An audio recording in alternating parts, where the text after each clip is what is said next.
Continuamos en Pica la Etiqueta y como anunciábamos al principio del programa, en los últimos días el sistema educativo porteño se encuentra en el centro de debate a raíz de la implementación de un nuevo registro digital de asistencia para el personal docente y no docente. Aquí en la ciudad de Buenos Aires, el gobierno, a través de las resoluciones de los ministerios de Educación y de Hacienda, estableció que a partir del próximo ciclo lectivo el registro de ingreso y egreso será exclusivamente biométrico, mediante huella digital, y las autoridades de su parte destacan que este sistema va a modernizar la gestión, la transparencia, entre otros aspectos. Sin embargo, desde ADEMIS queremos escuchar las voces de Federico Puy, secretario adjunto, y de Ailén Beraldo, secretaria de Administración y Finanzas, para conocer un poco más el trasfondo y el porqué de esta resolución y de todo esto que está pasando aquí en la ciudad.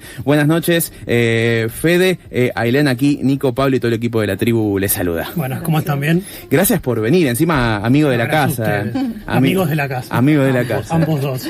Así que gracias por venir y por estar y por el tiempo en contar aquí esto que está pasando. Cuéntenos un poco más de qué trata esta resolución, esta, entre comillas, modernización, y qué es lo que ustedes consideran que hay detrás. Sí, con el nombre de modernización, que incluso es lo que están haciendo casi todos los gobiernos en el mundo que quieren cambiar a través de reformas laborales nuestras condiciones de trabajo, es un sistema completamente de vigilar, de controlar, de castigar, de seguir, de pérdida de autonomía del propio movimiento de las y los docentes en las escuelas, de querer registrar lo que se hace constantemente, de que el ministerio como Estado tenga un control absoluto sobre lo que sucede en la escuela. Digo, no es simplemente un sistema de presentismo, y es un uso de la tecnología que, en vez de ser favorable para pensar cómo la tecnología podría colaborar con la educación pública en escuelas que todos conocemos, que tienen las deficiencias edilicias y que estamos trabajando realmente en condiciones con los chicos y las chicas de mucha pobreza, es un gran negocio que todavía no sabemos. Le estamos pidiendo al gobierno saber qué empresa está detrás, quién se está enriqueciendo con esto, para crear como si fuese un gran sistema de panóptico educativo de control total de los docentes, y también tiene que ver con reformas de contenidos educativos, de qué se habla en las escuelas, es decir, lo pedagógico, lo ideológico y las condiciones de trabajo quiere controlarlas el gobierno a través de este registro. Lo estamos rechazando en ADEMIS, hubo asamblea, escuelas que presentaron recursos, hasta ayer estábamos presentando muchos recursos de amparos, más de 100 recursos de amparo individuales, porque queremos realmente cuestionar esta medida del gobierno, y que surja también de la organización de las escuelas. Para mí algo importante sobre el sistema de huellas, además de quienes están detrás, tiene que ver con qué pasa con los datos de los docentes, porque al ser una tercerizada, cuando se termina el contrato, ¿a quién le van a parar todos los datos personales y biométricos de la docencia, ¿no? Es algo que también nosotros, es uno de los fundamentos por los que lo rechazamos, y el que es el más importante que nos parece es que no se le destina, por ejemplo, la plata que se necesita a insumos para las escuelas, a los salarios docentes, a condiciones de trabajo, y sí se le está destinando a esto que decía Fede del control sobre la docencia, una docencia que ya viene bastante desprestigiada por los medios de comunicación, por los propios referentes, ¿no? Hemos escuchado a Grabois, hemos escuchado a Cristina diciendo que, por ejemplo, nosotros nos tomamos demasiadas licencias, que es nuestro que nos abusamos de eso, que tenemos mucho de vacaciones, y creemos que viene de la mano de intentar culpabilizar a los docentes que quizás se toman licencia porque están enfermos, porque tienen que cuidar a sus hijos en sus casas, digo, mayoría mujeres, la realidad es esa, de los problemas educativos. Como que faltamos demasiado, entonces hay que controlarnos el horario de ingreso y de egreso, ¿no? Definitivamente, entonces, el presentismo docente no es una problemática hoy a atender, porque acá somos todos hijos de la educación pública, viandas, infraestructura, modernización en cuanto a equipamiento de las escuelas. Eso hoy, por parte del gobierno de la ciudad, no se está atacando. No, ni construcción de escuelas, ni crear más bibliotecas, ni llevar más libros a las escuelas, ni mejorar la comida, que es realmente terrible para los chicos. Eso de la comida yo lo vengo escuchando, pero desde que... El sandwichito, no sé si lo habrán visto, una feta desde la primaria, secundaria, o sea, es un problema histórico y no se ha resuelto entonces. Fíjate que aumenta la pobreza, pero la vianda sigue siendo la misma que hace 10 años. Claro. Y nosotros, una de las cuestiones que reclamábamos que lo hemos impulsado desde las bancas del Frente Izquierda, por ejemplo, con Alejandrina, con Miriam Bregman, tiene que ver con que ni siquiera nutre a esos chicos, digo, y hoy estamos en índices de la pobreza mucho mayores y sigue siendo lo mismo, digo, un reclamo histórico, incluso amparos que hemos ganado y que el gobierno de aquel momento de Larreta y ahora de Macri siguen igual. Eso es tremendo, porque es una deuda histórica que uno viene escuchando, y me quedé pensando con lo que decía Ailén, tema licencias y todo eso, con los que se le ha atacado a los docentes con reducciones de sueldo, en definitiva. Una característica que tiene esta reforma, esta implementación de esta, entre comillas, modernización, es el deadline, la fecha límite, 22 de diciembre. ¿Cómo está hoy el estatus de todo esto y qué tienen para contarnos en función de esto? Es una extorsión total, porque el gobierno primero empezó a poner las maquinitas, que los docentes nos matamos de risa, porque venía gente a instalarlas en el medio de esta situación escolar que estamos diciendo, y después de unos meses salió la resolución, por Twitter nos enteramos por parte del gobierno y llegó a las escuelas, de esta fecha límite del 22, como una forma de extorsión. ¿En qué sentido? Bueno, si vos no pusiste tu huellita, o sea, no dejaste tus datos biométricos al gobierno, después del 22 van a empezar a aparecer posiblemente descuentos por el día de presentismo porque no están registrados tus datos. Claro. Es decir, una medida extorsiva, y además esta idea de modernización que bien traes, que es la misma que dice Milei cuando quiere aprobar ahora la reforma laboral, claro. Y hoy nos enteramos recién viniendo con Ailén que hoy votó como si fuese una nueva ley del veto al Garrahan, a la universidad, a la familia, a los colectivos con discapacidad, que son los chicos que tienen situación de enfermedades muy graves que están en nuestras escuelas, son los chicos con diferentes familias con discapacidad que están en nuestras escuelas, son los estudiantes que quieren terminar la secundaria y después ir a la universidad, claro. Y el discurso es el mismo, modernización. Parece que lo que quieren es no solo docentes esclavos y que no puedan pensar y que estén adaptados y controlados por esta lógica de poner la huellita para ir a trabajar, sino también un sistema educativo que forme mano de obra barata y dócil para los grandes empresarios, y ya te instala estos mecanismos de control que incluso se usan en fábricas. Es como si fuese, claro, que la escuela pública fuese una gran empresa para controlar la entrada y salida de trabajadores y trabajadoras. Claro, y un poco en función de lo que comentaban ustedes, porque esto me interesa también retomarlo, las necesidades urgentes hoy de la educación. ¿En qué estado está hoy, por ejemplo, la, entre comillas, modernización del plan de estudios, por ejemplo? ¿Qué ha hecho el gobierno de la ciudad, tanto de Larreta como de Jorge Macri? ¿Hay algún tipo de diferencias? Y una segunda pregunta que quiero desprender es ¿cuáles son las voces que ustedes vienen escuchando por parte de padres y vecinos también, en función de todo esto que está pasando? De modernización para mí no tiene nada. Te atrasan. Por eso entre comillas, sí. Claro. No sé, quieren atacar la educación sexual integral y con la nueva reforma educativa quieren traer a las iglesias a dar educación religiosa, por ejemplo. Cuando nosotros tenemos, por ejemplo, en la ciudad de Buenos Aires un sistema laico y quieren volver hacia atrás en eso, me encuentro con discusiones. A principio de año tuvimos acá una columna de FM La Tribu con Algo con R sobre los actos por el 24 de marzo. Querían que no se hagan los actos. Pareciera que tenemos que volver sobre discusiones que parecían que ya teníamos saldadas, ¿no? Que no fueron 30.000, te dicen ahora la cuestión negacionista. Las ciencias sociales fueron muy, tocadas de alguna manera, reduciendo los contenidos a simples efemérides. Acá mi compañera Anto es, por ejemplo, profe de historia en secundaria, lo puede decir mejor que nadie, que buscan reducir a lo más que se pueda las cuestiones de las ciencias sociales en relación a formar sujetos críticos, ¿no? Claro. Y en ese sentido me parece que va de la mano con lo que dice Fede. Las reformas que vienen a traer a cuestión lo que buscan es formar a nuestros estudiantes lo más precarizados que se puedan para el mercado del trabajo, con los contenidos más básicos y más dóciles también para ser explotados. Claro, y en función de los alumnos, los chicos, ¿en qué estado está hoy, por ejemplo, la asistencia de becas por parte del gobierno de la ciudad? Sí, no, es puramente nada. O sea, a nosotros nos pasa, yo estoy en tercer grado, ahora el año que viene me toca cuarto. Sí. Ya hago el anuncio, espero que no me escuche nadie en la escuela, pero me toca cuarto. Ella además es especialista en alfabetización del programa Maestro más Maestro, que es un programa que acompaña las trayectorias escolares sobre los primeros inicios en primero, segundo o tercer grado en la lectura y la escritura. Y vemos que a la mayor cantidad de pobreza, ausentismo de los chicos por problemas sociales o económicos de la familia, mudanzas. Yo estoy en una escuela en Barracas y gran parte de lo que eran las vacantes que teníamos el año pasado se trasladaron a provincia, a Avellaneda, Lanús, claro, o Tercer Cordón, pues no pueden pagar un alquiler en Barracas, entonces tuvieron que dejar la escuela. Tengo alumnas nuevas de este año que vinieron de Rosario y otras provincias, migrando un poco por la Argentina en búsqueda de un empleo.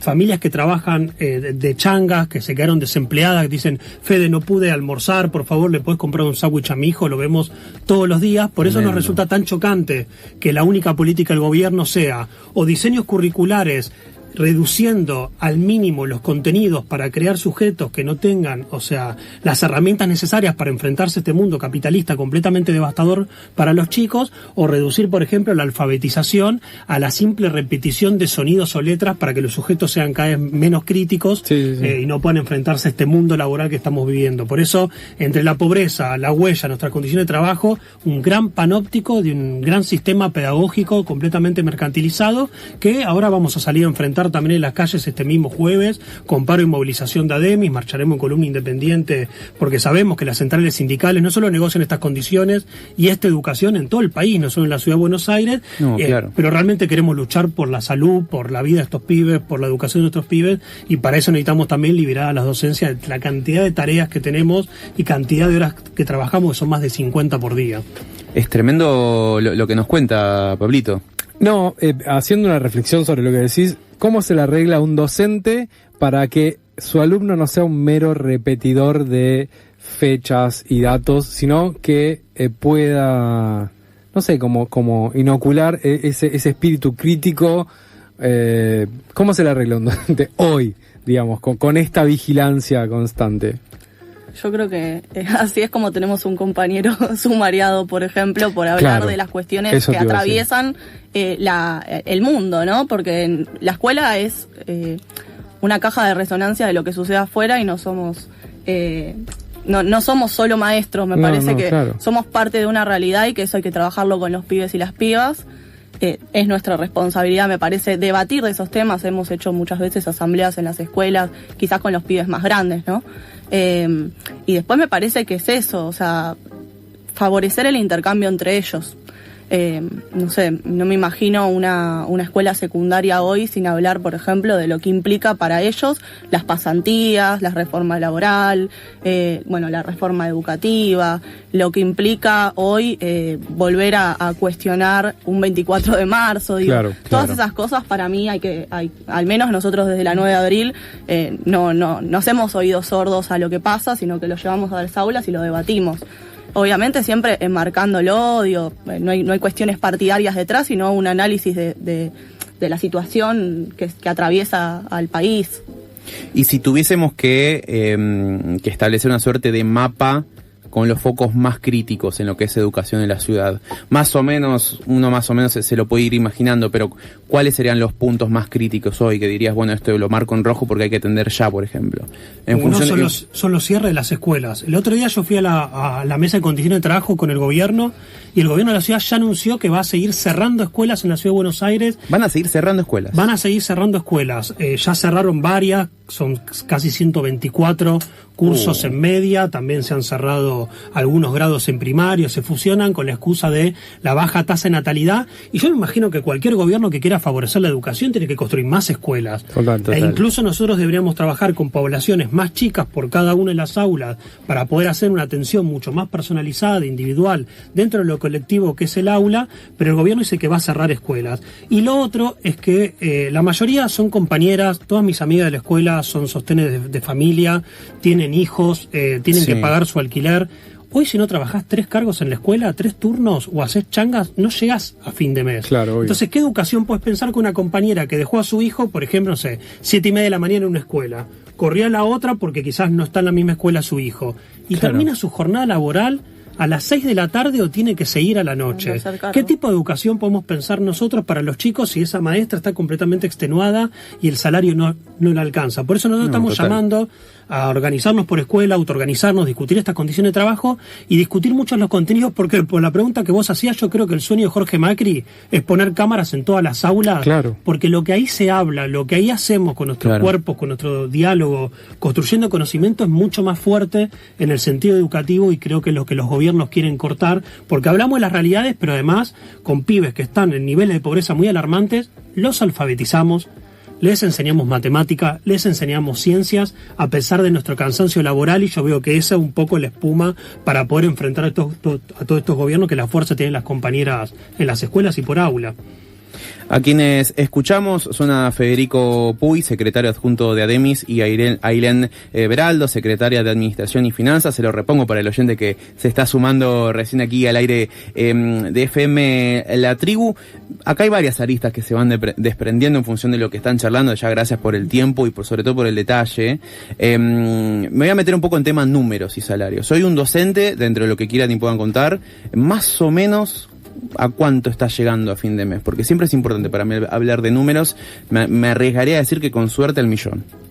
Por cargo, claro. O sea, la trampa está ahí. Por cargo no llegamos. Claro.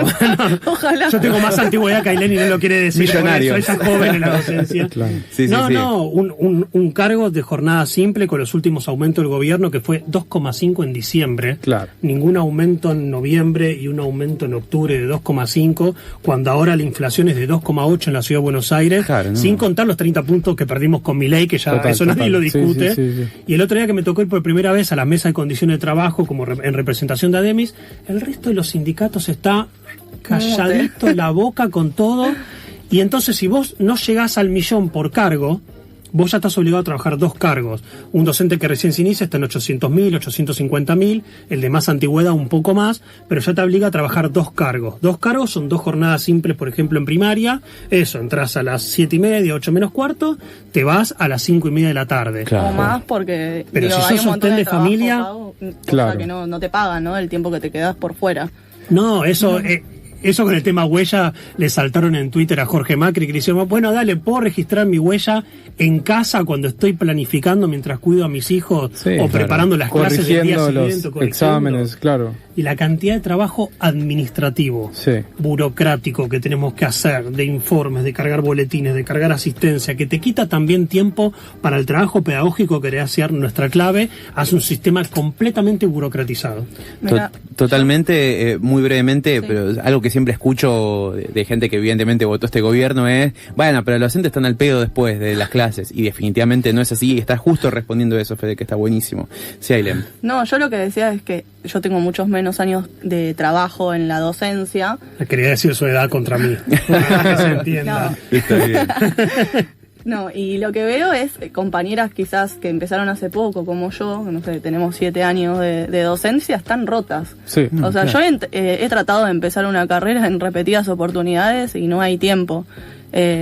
No, o sea, con 2 cargos se te va el día. ¿En qué momento estudiás, comés, dormís? No, y el tiempo que dice Fede de planificación, digo, las que son mamás de las tareas del cuidado, no sé, hoy justo venimos de una charla de condiciones laborales sobre un estudio que hicimos desde el sindicato, desde ADEMIS, y los números que se manejaban eran alarmantes en cuanto a todo el trabajo que uno se lleva a su casa, la cantidad de cargos que se trabaja, y si no tenés 3 cargos de docente, tenés una changa aparte porque no te alcanza. Claro. Lo del sistema MIA que vos antes lo traías es otra forma de disciplinamiento, porque mostraban casos testigos de compañeras que dejan de pedirse licencia porque se lo injustifican y eso repercute en el salario, al igual de todas las irregularidades que va a traer lo de la huella, ¿no? Porque evidentemente no va a funcionar como no funciona el MIA, que después te terminan injustificando un montón de faltas, y que son faltas que, o sea, te obligan a ir a trabajar enferma, obligan a que tengas que dejar a tu hija con algún familiar, algún amigo, porque no podés faltar al trabajo por miedo a los descuentos, y lo de los salarios que, o sea, con suerte llegás al 1.400.000, yo estoy por ahí, y no me alcanza, o sea, un alquiler, ¿cuánto te sale hoy en día? Total. Entonces, 6, 7. Sí, más por o eso. menos, Sí, con suerte. Sin obra social tampoco, una obra social vaciada, cuerpos rotos. hablan de abortos espontáneos las compañeras que están transitando embarazos, de gente que pierde 80% del salario en su propia obra social privada porque no tiene dónde atenderse, claro. Dolores de espalda, de todo tipo y color de enfermedades laborales, que yo creo que igual es un caldo de cultivo de contradicciones, de buscar por dónde puede haber una gran revuelta docente para subvertir realmente este orden que hay en la educación pública, y bueno, y en ese sentido llamamos nuevamente desde acá a movilizarnos el jueves, creemos que es muy importante. Mañana también se va a votar en el Senado seguir ajustando al Garrahan, a la universidad, a la discapacidad, todos los lugares claves sobre las infancias, las adolescencias y la educación. Realmente tenemos que sumar todas estas luchas y enfrentar a estos gobiernos porque no da para más. Y no es casualidad que en esos lugares estamos y somos la mayoría mujeres, digo, también para hablar de sobre quién recae, puntualmente el ajuste y a quiénes somos las más perjudicadas, porque vos ves las enfermeras del Garrahan, ves a las compañeras que trabajan en discapacidad, ves todo el cierre de educación especial que también está viendo, ves a las docentes, digo, en todos los sectores donde están las mujeres son los sectores que más vienen siendo atacados, bueno, las jubiladas ni que hablar, ¿no? Ni que hablar. Ni que hablar, sí. En estos últimos minutitos que nos quedan, quiero preguntarles un poco, que ya más o menos lo han estado comentando, de cómo sigue esto, qué estiman que pueda llegar a pasar en los principios del ciclo lectivo, o sea, del año que viene. Bueno, un poco lo estaban contando de cómo se están organizando esta resistencia en las escuelas, con los padres. No sé si hay una participación activa por parte de ellos. Cuéntenme un poquito cómo sigue todo esto entonces. Sí, nosotros creemos, o sea, ya estamos terminando. Esta semana es la última semana de clases, por lo menos en educación primaria y secundaria, y ya estamos alertando a las familias de que tenemos que buscar una lucha colectiva y común, porque ellos se quedan sin trabajo, los pibes no tienen para comer, nosotros nos ponen una huella en vez de tener para comida para ellos, no tenemos gabinetes de salud mental para atender a todas las problemáticas de los chicos, tenemos todas estas problemáticas que hay que enfrentarlas de conjunto. Yo creo que el gobierno nacional de Milei, cuando dice que le quiere dar autonomía a las familias para decidir sobre quiénes trabajan en una escuela, en los contenidos, quiere enfrentar docentes contra familias, sí, en el sentido de dividir la fila de los trabajadores y trabajadoras, que nosotros tenemos que hacer asambleas comunes, buscar por ahí la autoorganización, junto con los secundarios también y con los futuros docentes, con los terciarios, y ya empezar a plantear que el febrero va a ser caliente. Si el gobierno nacional quiere votar reforma laboral en el Congreso a fines de enero o principios de febrero, más el comienzo de clases con estas condiciones en las que estamos trabajando, no solo en ciudad, sino en todo el país, lo que necesitamos es un paro, un plan de lucha, asamblea, y de allá nosotros opinamos que el camino es la huelga general para derrotar un gobierno que en la escuela, lo vemos, está reventando a las familias de la escuela pública. Las está reventando, nos da lástima, vienen a pedir comida, se quedan sin trabajo, vienen pibes sin bañarse por una semana porque no tienen dónde hacerlo. Están reventando a las familias de la escuela pública, y nosotros como docentes con guardapolvo blanco es nuestro deber moral y político y pedagógico tener que sumarlas para enfrentar todas estas políticas de ajuste a las familias trabajadoras. Que lo que buscan es ponernos en contra justamente porque saben el lugar que ocupamos. Por mucho que se intenten desprestigiar a la docencia, la relación cotidiana con las familias y los que sabemos lo que pasa todos los días en sus casas, en sus trabajos, lo que nos cuentan los pibes, les digo, cuando vienen a una reunión y nos dicen que no les alcanza la plata y somos desde la escuela quienes organizamos para poder darle un bolsón a las familias y todo, somos nosotros. Entonces ahí está el intento de dividirnos. Ya hemos hablado también del 0800 buchón de Macri, digo, ya Larreta lo ha intentado, y yo creo que a pesar de todos los esfuerzos, no lo logra.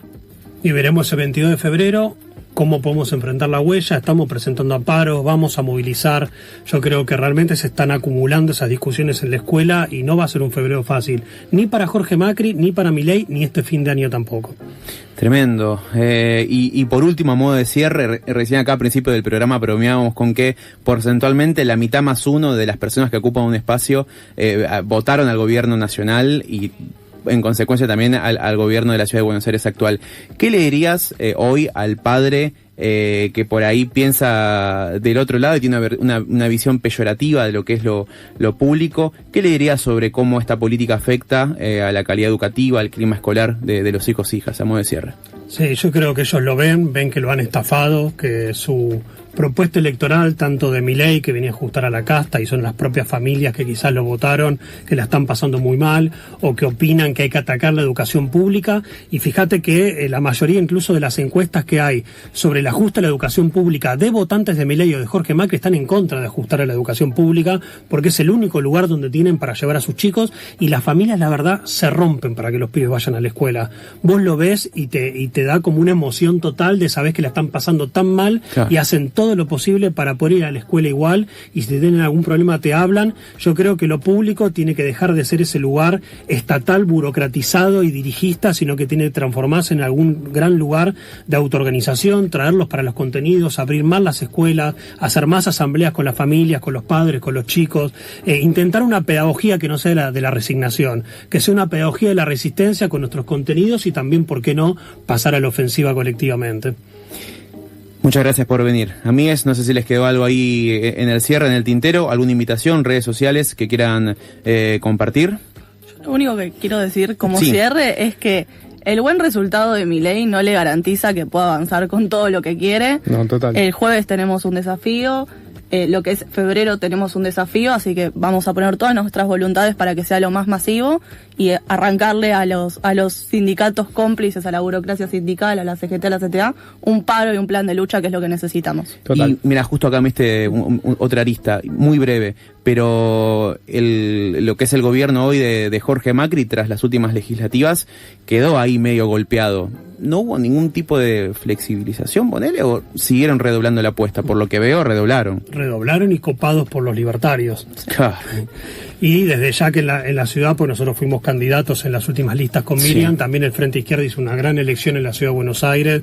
Recién la veía Miriam en el televisor, que la estaba pudriendo una comisión, no sé por qué no la llegué a ver, la estaba picando en algún lugar, así que también apoyarse mucho en los jubilados, en el Garraja, en la elección que hizo el Frente Izquierda, y a ver si los libertarios le copan el gobierno en la ciudad. Bueno, nosotros le vamos a ocupar las calles. Febrero caliente la ciudad, entonces. No se metan con docentes cansados, ni en diciembre ni en febrero, se los recomendamos. Primer aviso. Primer aviso. Muchas gracias por venir, realmente, por el tiempo. Pasaban aquí al aire Federico Puy y Ailén Beraldo, aquí de Ademis, en Pica la Etiqueta, de la situación de la educación en la ciudad de Buenos Aires, aquí en Pica la Etiqueta.